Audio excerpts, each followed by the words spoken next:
জলবায়ু পরিবর্তনের শিকার মানি কি? আন্তর্জাতিক মঞ্চে হাত পেতে করুণার সাহায্য চাওয়া, বিশ্বকে বুড়ো আঙ্গুল দেখিয়ে এই চেনা ছকটাই এবার পুরোপুরি বদলে দিলেন বাংলাদেশের প্রধানমন্ত্রী তারেক রহমান। চীনের ডালিয়ানে অনুষ্ঠিত ওয়ার্ল্ড ইকোনমিক ফোরামের হাই প্রোফাইল মঞ্চে দাঁড়িয়ে বাংলাদেশ এক সাহসী কূটনৈতিক চাল চেলেছে। চিরচেনা অসহায় ভুক্তভোগীর ইমেজ ছেড়ে ফেলে বাংলাদেশ এখন গ্লোবাল ক্লাইমেট ডিপ্লোম্যাসির একেবারে চালকের আসনে।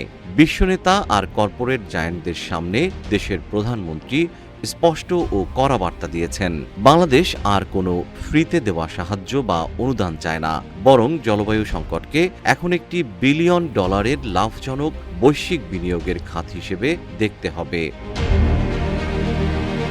এমনই একটি বিশ্লেষণধর্মী নিবন্ধ প্রকাশ করেছে আন্তর্জাতিক সংবাদ মাধ্যম এশিয়া টাইমস। সেখানে বলা হয়েছে, জীবন অবাক না করলে কে করবে? 28% মিল্ক ফ্যাটের অবাক করার সাথে ফ্রেশ মিল্ক পাউডার। জীবন অবাক করুক প্রতিদিন। বাংলাদেশ আর শুধু জলবায়ু পরিবর্তনের ক্ষতিগ্রস্ত দেশের পরিচয়ে সীমাবদ্ধ থাকতে চায় না, বরং জলবায়ু সহনশীল উন্নয়নকে অর্থনৈতিক সম্ভাবনা ও বিনিয়োগের নতুন ক্ষেত্র হিসেবে তুলে ধরতে চায়। নদী ব্যবস্থাপনা, সবুজ জ্বালানি, উপকূল সুরক্ষা এবং জলবায়ু সহনশীল অবকাঠামো উন্নয়নের মাধ্যমে আন্তর্জাতিক বিনিয়োগ আকর্ষণ করে পরিবেশ সুরক্ষার পাশাপাশি দীর্ঘমেয়াদী অর্থনৈতিক প্রবৃদ্ধির পথ তৈরি করা সম্ভব। আন্তর্জাতিক বিশ্লেষকদের মতে, বেইজিংয়ে শি জিনপিংয়ের সাথে হাই ভোল্টেজ দ্বিপাক্ষিক সফরের ঠিক আগ মুহূর্তে বিশ্বমঞ্চে বাংলাদেশের এই জোরালো অবস্থান ছিল অত্যন্ত নিখুঁত এক ভূ রাজনৈতিক কৌশল। বেইজিং যাওয়ার আগে বাংলাদেশ স্পষ্ট বার্তা দিয়ে রাখল যে তারা চীনের বেল্ট অ্যান্ড রোড ইনিশিয়েটিভ থেকে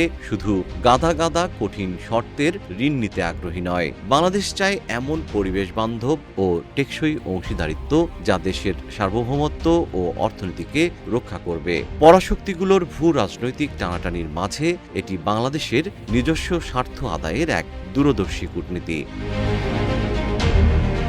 বাংলাদেশ বিশ্বকে দেখাচ্ছে কিভাবে একটি মহা বিপর্যয়কে জাতীয় অর্থনৈতিক প্রবৃদ্ধি ও আধুনিকায়নের হাতিয়ারে রূপান্তর করা সম্ভব। বৈশ্বিক এই জলবায়ু যুদ্ধে বাংলাদেশ এখন আর নিষ্ক্রিয় শ্রোতা বা সাহায্য প্রার্থী নয়, বরং নিয়ম নির্ধারণকারী। আন্তর্জাতিক থিঙ্ক ট্যাঙ্কগুলোর মতে, উন্নয়নশীল দেশগুলো যদি জলবায়ু সংকটকে কেবল দুর্যোগ হিসেবে না দেখে বাংলাদেশের মতো একটি অর্থনৈতিক সম্ভাবনা বা বিজনেস মডেল হিসেবে বিশ্বের কাছে বেচতে পারে, তবে তা বিশ্বজুড়ে জলবায়ু রাজনীতির পুরো ইতিহাসটাই বদলে দেবে।